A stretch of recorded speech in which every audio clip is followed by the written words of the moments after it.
Kia ora nā hoa mai.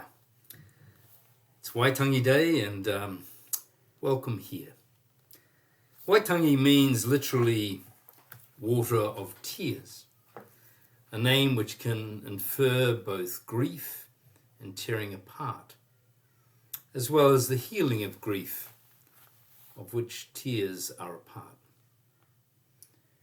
It's also a name that underlines the importance of water for life, for journeys and trading, for healing and refreshment.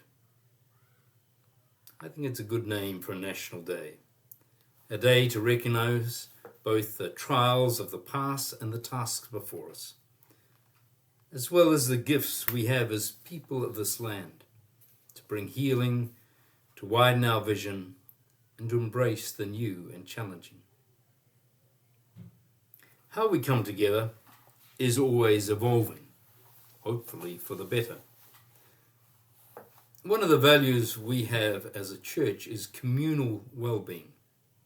So we create, promote, support events and opportunities where groups and communities can gather, share and be empowered, rather than be content with people in like-minded clusters, siloed.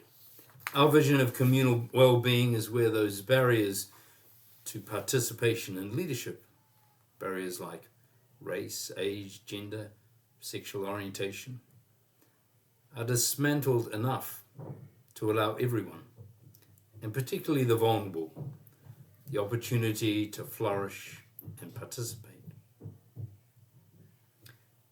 To expand that vision of communal well-being to Aotearoa, New Zealand, is to commit ourselves to the values of fostering empowerment and participation for all in dealing with the barriers. Joan Metcher's use of the metaphor of a plaited rope, he taura whiri. I've mentioned it before.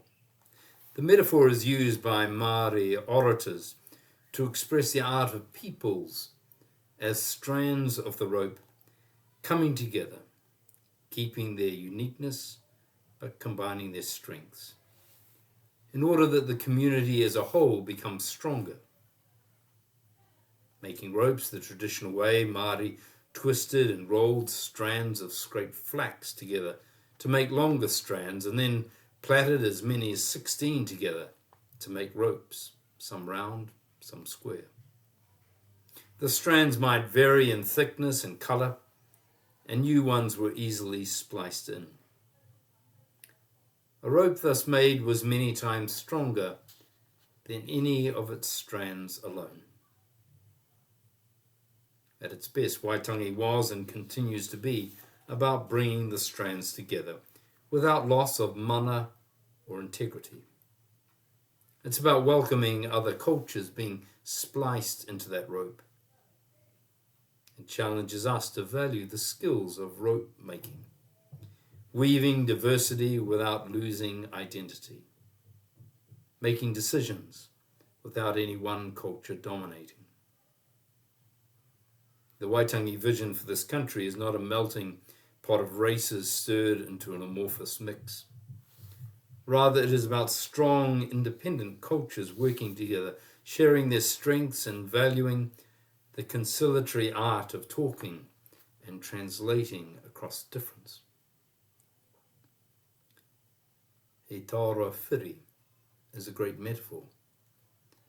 But as Joan knows well, the art of bringing cultures together with the historical, political and other luggage is no simple thing. For 3 decades, I was involved at various levels with the evolving national government structure of Te Hahi Minihari, the Anglican Church of Aotearoa, New Zealand and Polynesia.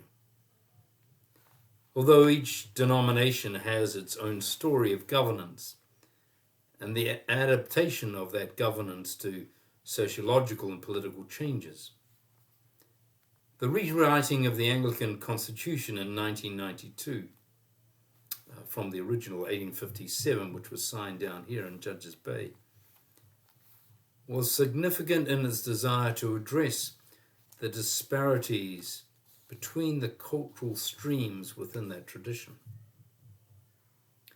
It created a unique structure at its national governance and our language assembly level, where there were three cultural streams: Māori, Pākehā, and Pacifica. By cultural, I don't mean racial, but rather the general norms of operating. Our assembly, for example, uses an adaptation of the Westminster system of governance, whereas Te Aka Puaho, our Māori synod, uses an adaptation of Ngāi Tūhoi governance. In the Anglican General Synod, there are Pākehā ministers who are immersed and operated within Te Ahahi Minihari, their Anglican Māori synod. A bit like Sister Annie Henry and John Lawton did in our denomination in Ngāi Tūhoi. And Māori ministers within the Pākehā Anglican Westminster system operated too.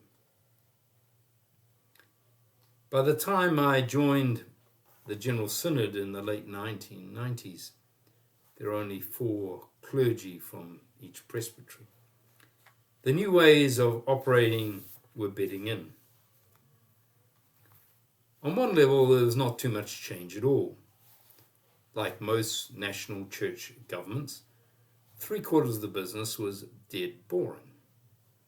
Those with too much to say said it or tried to. The elites, the clergy and the laity and lawyers, were still there and still trying to hold sway. Backroom deals still happened.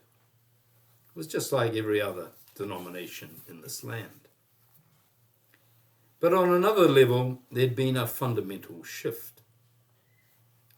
It was like there now was this big pause button that any of the 3 cultural streams could push. So some debates were decided by most debates were decided by a simple voice, hand, or ballot vote. But other debates could be paused, and inter- and intra-cultural conversations could be had. Voices that the old majority rule system could ignore now had to be heard. Many issues, unbeknownst to many in the Pākehā majority, had cultural nuances. One of the biggest debates back then, for example, a debate we know well, was about the ordination of clergy in same-gender, sometimes called same-sex, relationships. In the old system, people like me would visit, talk, exhort, and count the numbers of who would vote for change. We would argue from the basis of Bible, science, and logic. In the new system, well, it was just different. Māori and Pacifica had a built-in respect for their elders, which could sometimes work for or against change. Māori in particular had a strong desire not to repeat patterns of marginalization, like the experience of colonization. And Pacifica had a deep respect for the leading of Māori as tangata whenua in this land. So, how did all that wash out? Well, Pacifica, not wishing to support the notion of gay ministers in their islands, and the Pacific Synod covered not only territorial New Zealand, but Tonga, Fiji, Samoa, and small islands. Pacific Synod didn't want gay ministers in their islands, but they wished to respect the tangata whenua status of Māori in Aotearoa, so they abstained.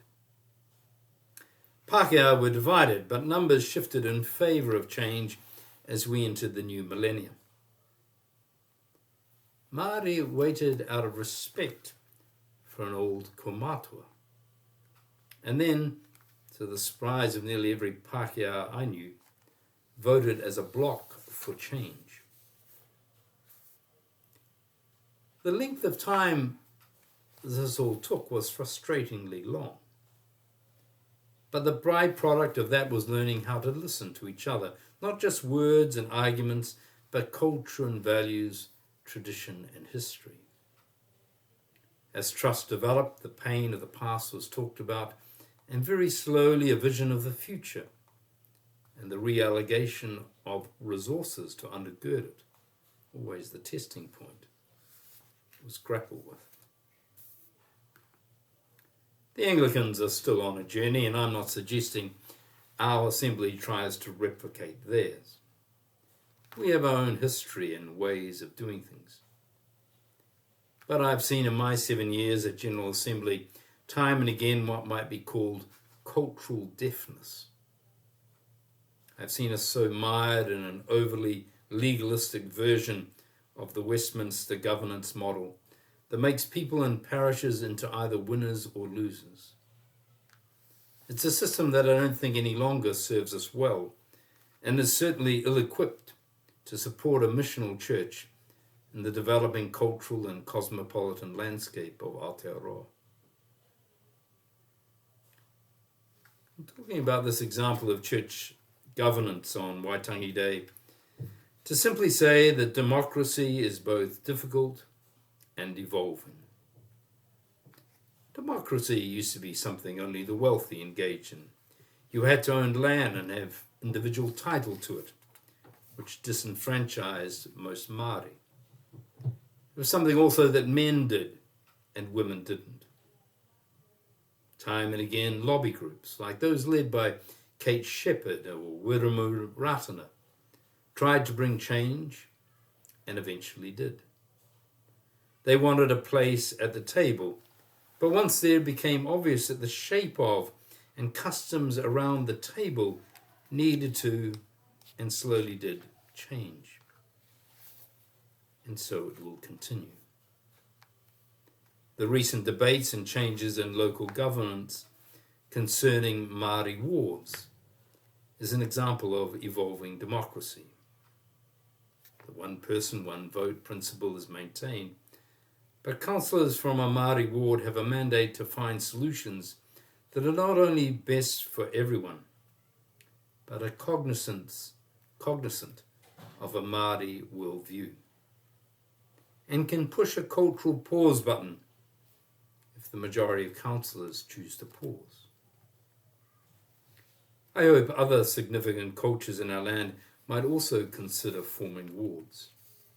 I see this as a strengthening of our democracy, strengthening of our cultural literacy, and strengthening of our nation as a whole.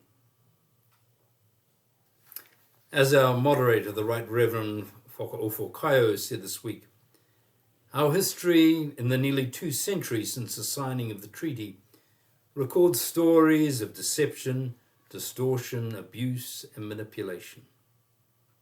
Grief and pain will never pass. This is always the case in treaties with land and control of people at the core of such an arrangement. How do we face this? He says we must learn the Treaty of Waitangi story, remember and honour the treaty with respect for one another. We must move forward as a nation, united in love, honour and respect. Blessings to you all.